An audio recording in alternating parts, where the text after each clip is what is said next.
Hello, fellow Ella fellas, and welcome to A Reasonable Music Review, the show where we review music before looking at any other opinions on the internet. Today we are looking at Ella Langley's sophomore album, Dandelion. So this album comes after Ella's single Choosin Texas spent 5 non-consecutive weeks at number 1 on the Billboard Hot 100, which is an incredibly rare feat for a woman in country music. In fact, this is so rare that this has not been accomplished since Taylor Swift accomplished it many years ago, so it's a big deal. So my first reaction to this album is that I feel like Sierra Farrell and Tyler Childers have shifted the country music Overton window back towards its more traditional dressings and its mid-20th century country instrumentals. Before even listening to the album, this is evident in Ella's flowery, timeless mid-20th century style album cover. And this is even more evident when you turn on the opening track, which is the traditional folk song Froggy Went Courtin'. Hearing the song out the gate on an album from a successful mainstream country artist in the TikTok era is incredibly encouraging to keep in mind when thinking about the modern country landscape. Ella splits the song in two, with one half being the intro and the other half being the outro, and while I'm disappointed that this isn't a full, uninterrupted song, the choice is a signal to the direction that she's trying to go in with this album and a show of respect towards her inspiration. Ella is clearly trying to pay homage to the roots of country music, and I think she fits into that sound very naturally. So by throwing you straight into this Woody Guthrie, around the campfire type sound, she paints a very vivid picture of what this album is going to be like. So starting with the album's title track, Ella strikes a very healthy blend of old and modern. The song's instrumentation, specifically the bass and drums, feel very 2026, but her voice and the flowery imagery that she evokes sound a lot more timeless. The best example of Ella striking this balance, however, comes from what is the album's best track, in my opinion. It Wasn't God Who Made Honky Tonk Angels. This is a cover of a 1956 Kitty Wells song, and it is an instant reminder of how much fun country music can be. Ella's cover takes the homey, nostalgic vocals of the original Kitty Wells song and blends them with modern rock instrumentals, and it works so well. It's so good. Honestly, I didn't expect any song on this album to make this much of an impression on me, but I have listened to this song many times after the initial listen. It's really stuck with me. Her cover adds in a very effective use of instrumental breaks leading into the chorus, which makes the chorus feel very grand every time it starts in the song. I see this as Ella's take on what Sierra Farrell was trying to do with Hey Me, Hey Mama, which is to bring traditional country folk to a modern Southern audience. If you want another example of this balance being struck well on this album, I would recommend Last Call for Us. This is a great track as well. If you've been watching my channel for a little bit, or if you like this video and you think it's a good video, please consider liking and subscribing. It would really help me grow the channel and help you get to see my videos more, so please consider that. Thank you. So to shift focus a little bit, another thing that stood out to me on this album is that I think Ella has a great ear for melody and an amazing voice to back it up. Low Lights, for example, has this very drawn out, somewhat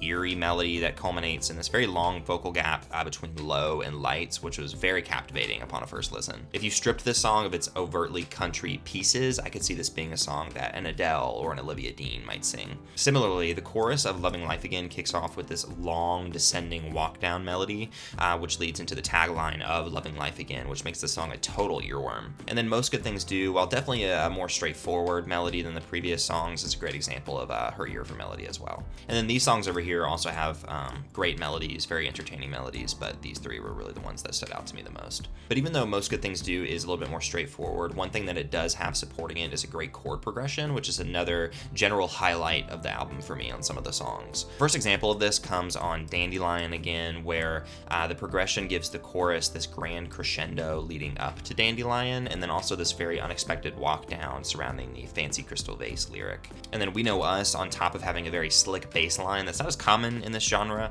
has a very drawn out, captivating chord progression that's great as well. Speaking of instrumentation though, I love the use of strings in speaking terms and low lights. If you've been following me for a while, you know that I am incredibly impressed by any amount of strings in music. I'm just a total sucker for it. So these two songs definitely cater to that. I loved it. And then going back to the best song on the album, in my opinion, It Wasn't God Who Made Honky Tonk Angels. This song is chock full of barroom piano sounds and steel guitars, and it's wonderful. It's great. So far, I've been very complimentary of this album because I am genuinely impressed that a mainstream country artist is producing something like this. But at the end of the day, this album does still exist in the modern country scene, so it picks up on a lot of its tropes and its flaws. For this reason, Be Her is a huge low point on the album for me. This song is not terrible, it's not horribly offensive, but the chorus crosses over into the category of too catchy, where the instantly memorizable chorus ironically works against the song. You and Me Time fits into a similar category where I see this song as being made for Instagram Reels. Like Be Her, this song isn't terrible, but I see this song as being perfect for a lifestyle Instagram Reel or like a couple's home renovation account or something. And then similar things could be said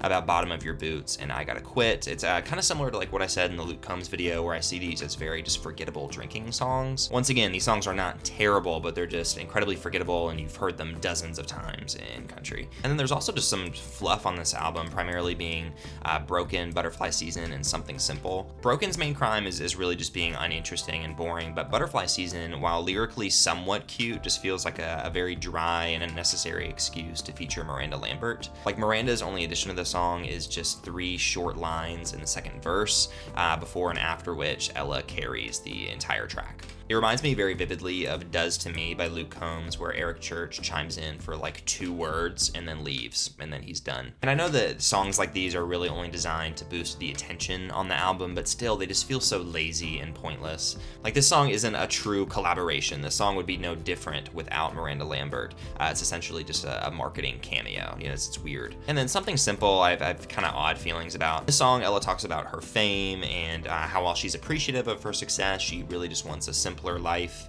I see songs like this as kind of breaking the illusion, if you will, but more than that, I'm just not particularly interested in hearing another artist talk about the struggles of fame. Like, we all know it's hard. We've all heard this before. It's just kind of unoriginal. But at the same time, I'm very encouraging of artists to express their thoughts and feelings, whatever they might be, but it's just kind of hard to appreciate this song because this album's goal doesn't appear to be sincere self-expression, and the song also doesn't say anything new about the topic, and none of us can really relate to it, so it just makes me ask, like, what's the point of this song? And I know that's nitpicky. I know that's really nitpicky, but that is just where my mind goes. A good example of sincere self-expression, though, does come on Speaking Terms. Like a lot of the other songs, this song does have a great melody and a lot of great strings to support it, but the interesting part about this song is her discussion of faith. Modern country music has been largely bare of sincere and or original discussions of faith, despite faith being one of the cornerstones of country music. This song isn't like some groundbreaking piece of theology by any means, but it is a very sincere look at Ella's struggles with her faith. The song also avoids being too on the nose, which is one of the worst things that a song can be, in my opinion, by painting the song as somewhat of like a waning love story. If you didn't think about this song too hard, you might think it's just about a couple fighting or something, and I appreciate that subtlety. My last real note about this album isn't necessarily a good or bad point, it's just kind of neutral, and it's that a lot of these songs stretch a lot longer than you'd expect them to. All of these songs kind of just wane from the midpoint of the song to the end, a lot of them without like a traditional bridge. And this works to some songs' advantage and then others' detriment, but I just do think it's interesting in a time where songs are being cut